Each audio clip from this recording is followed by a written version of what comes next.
Kesabaran adalah akhlak mulia yang dengannya setiap orang dapat menghalau segala rintangan.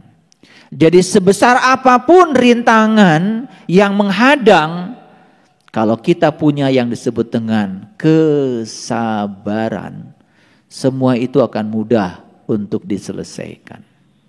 Itu sebabnya kalau kita masuk pada Quran, ya, itu di Quran surat Al-Baqarah, ya, ayat yang ke-45 kita lihat, ya. Wasta'inu bisyabri wassalah wa innaha lakabiratun illa alal khasiin. Jadi cara minta tolong yang paling bagus kepada Allah itu cuma dua. Satu sabar, dua sholat. Jadi sabar itu sebetulnya sebuah metode. Sholat juga suatu metode. Metode untuk minta tolong kepada Allah. Tentu saja sholat itu tingkatannya sangat beragam. Mulai tingkatan syar'i sampai tingkatan yang hakiki. Ya, sholat pada tingkatan hakiki sebetulnya bukan lagi sembahyang. Karena kalau sembahyang itu yang disembah dengan yang menyembah itu masih ada jarak.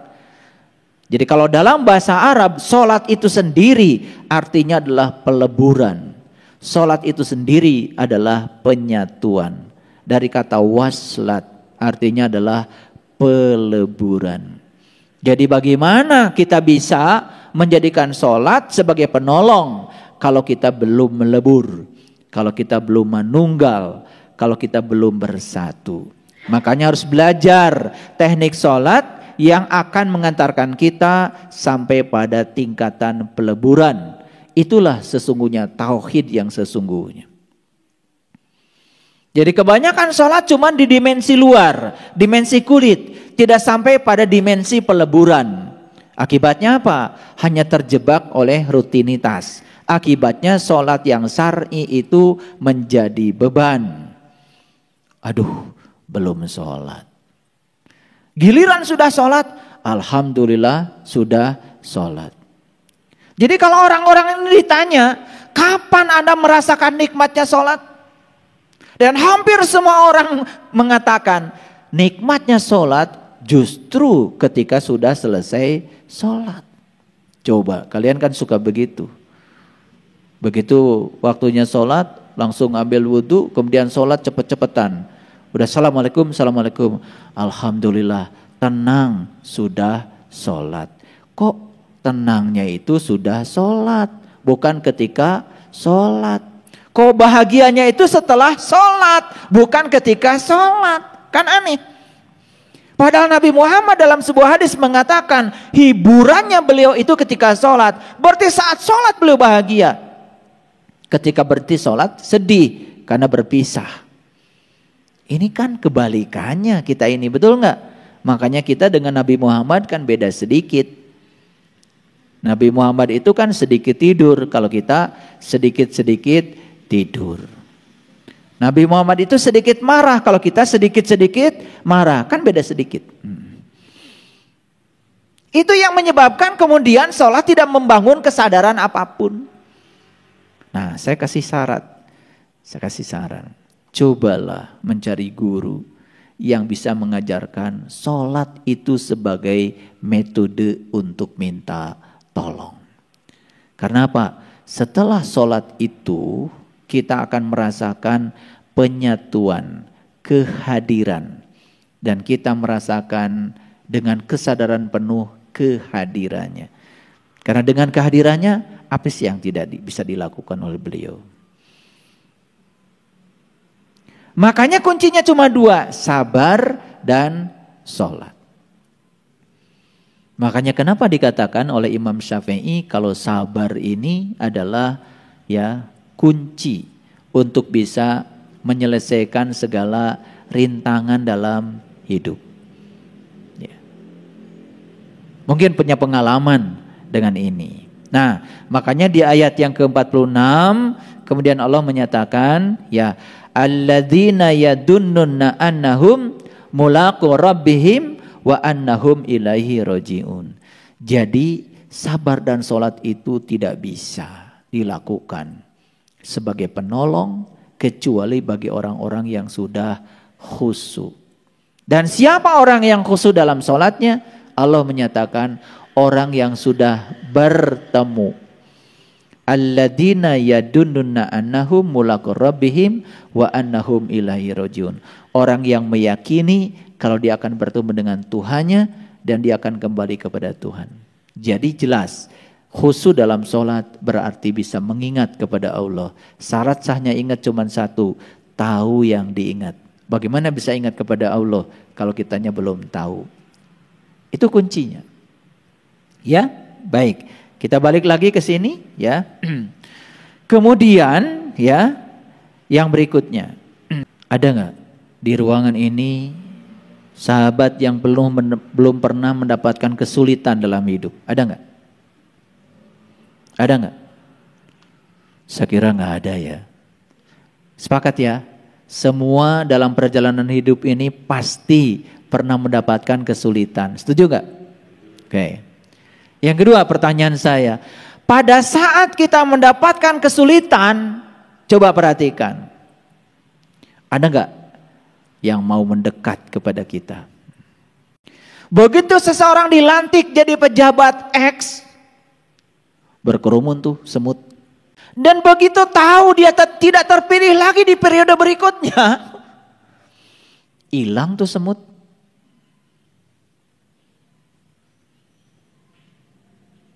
Makanya sahabat adalah orang yang datang di saat 1000 teman meninggalkan kamu. Jadi sahabat itu adalah orang yang datang satu-satunya di saat 1000 temanmu meninggalkan kamu. Itu bedanya teman dengan sahabat. Tetapi tahu nggak, ketika kita sedang kesulitan, kenapa sih orang-orang meninggalkan kita? Tahu nggak pesan spiritualnya apa? Pesan spiritualnya sederhana. Karena Allah ingin agar kamu menjadi sangat hebat. Allah ingin agar kamu menjadi sangat kuat. Allah ingin agar kamu bisa bangkit dengan kakimu sendiri. Allah ingin agar kamu bisa bangkit dengan kekuatanmu sendiri tanpa harus dibantu siapapun.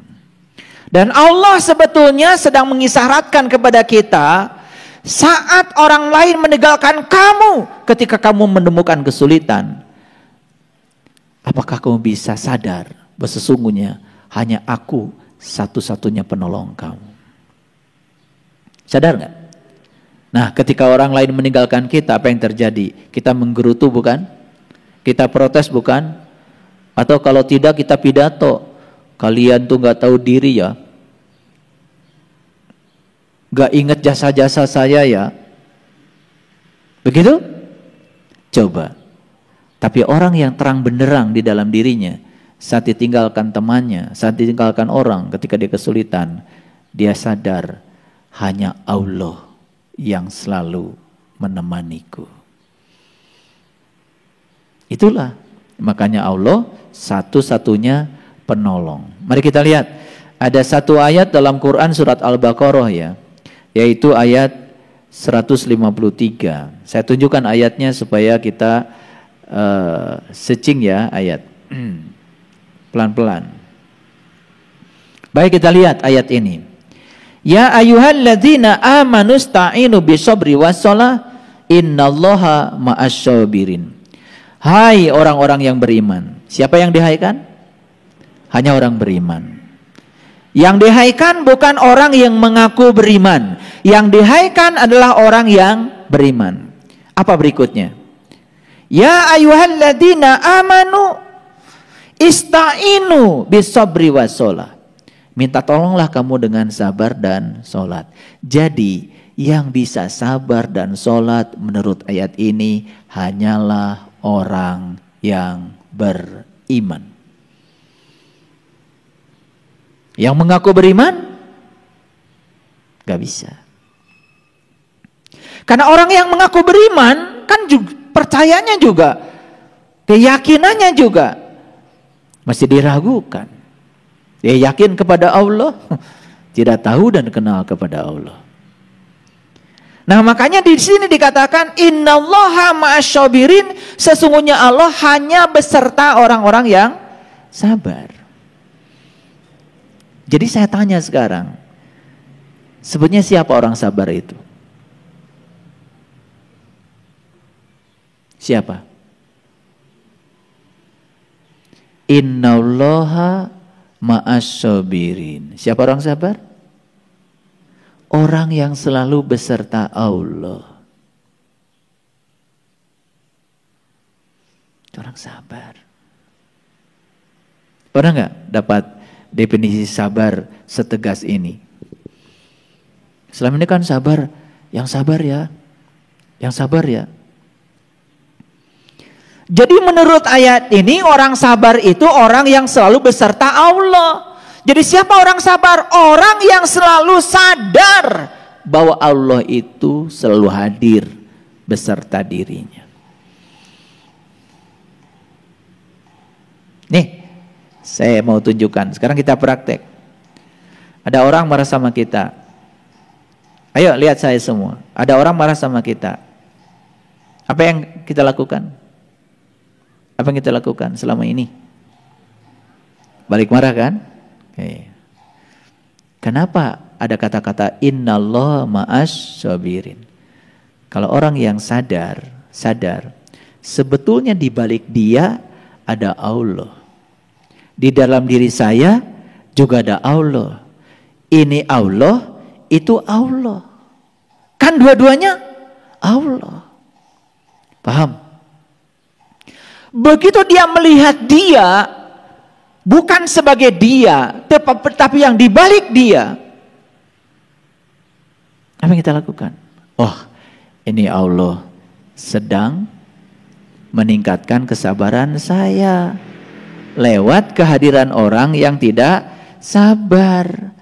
Jadi saat itu yang kita lihat orang atau Allah? Kalau lihat orang marah. Kalau lihat Allah gak jadi. Karena Allah sedang meningkatkan kesabaran saya. Ngerti gak maksud ayat ini? Innallaha ma'asyabirin. Jadi lihat saya semua. Ketika para sahabat sedang menghadapi situasi yang sulit dalam hidup, sadar tidak ada satu peristiwa pun yang tidak ada kehadirannya. Jadi itulah yang disebut dengan innallaha ma'asyabirin. Apa yang kita lakukan selama ini? Klaim. Saya sabar. Makanya saya selalu berserta Allah. Itu bukan?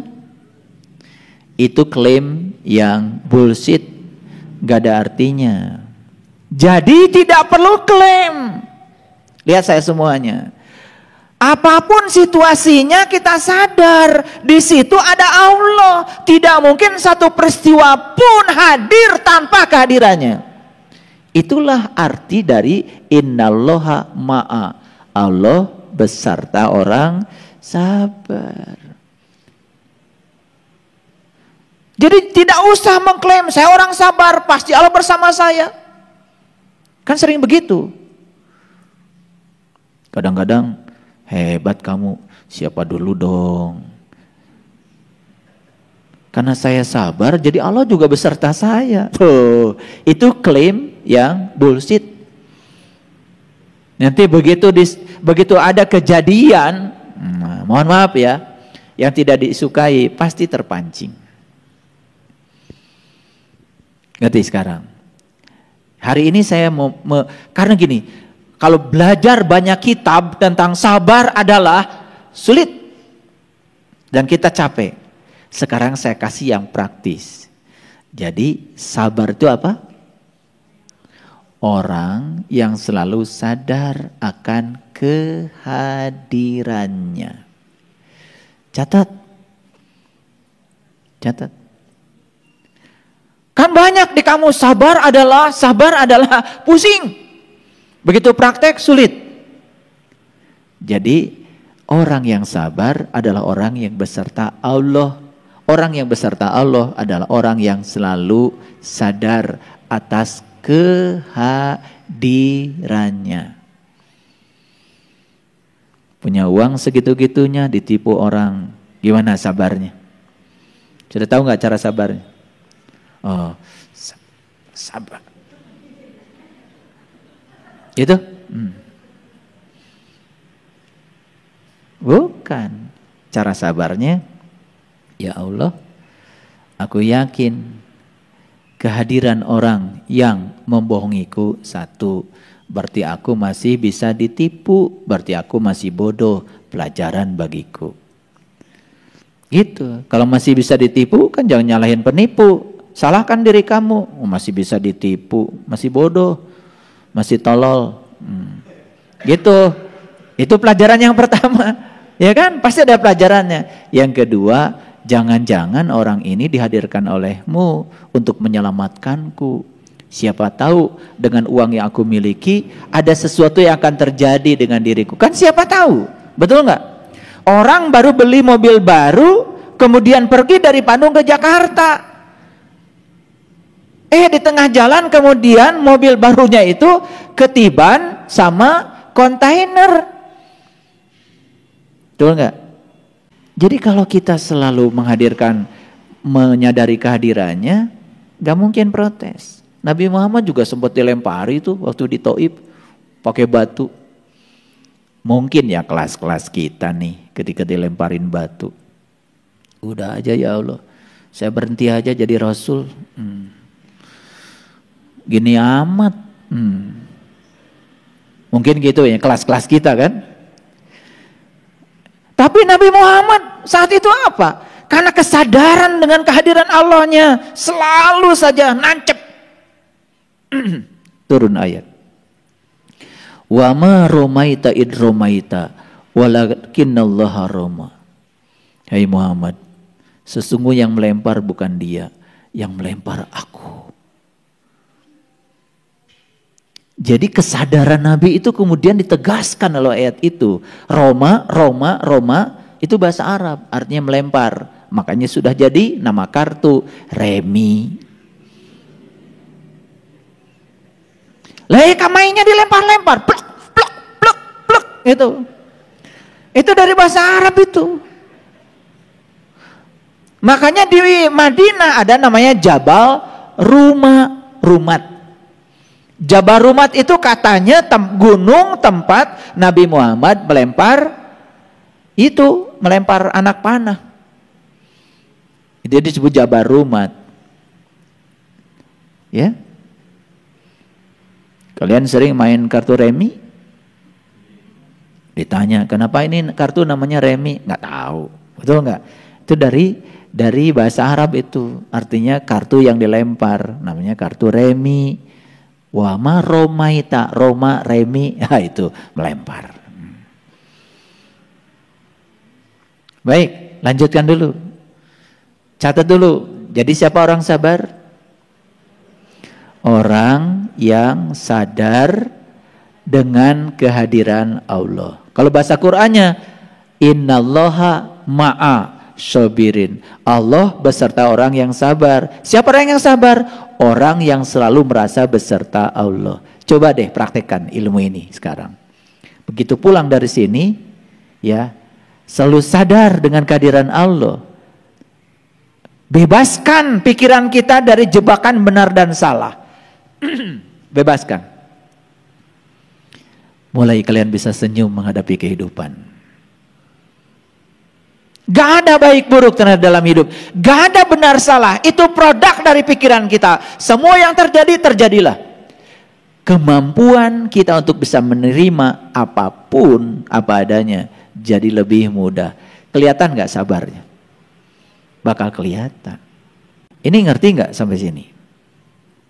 Ngerti? Oke.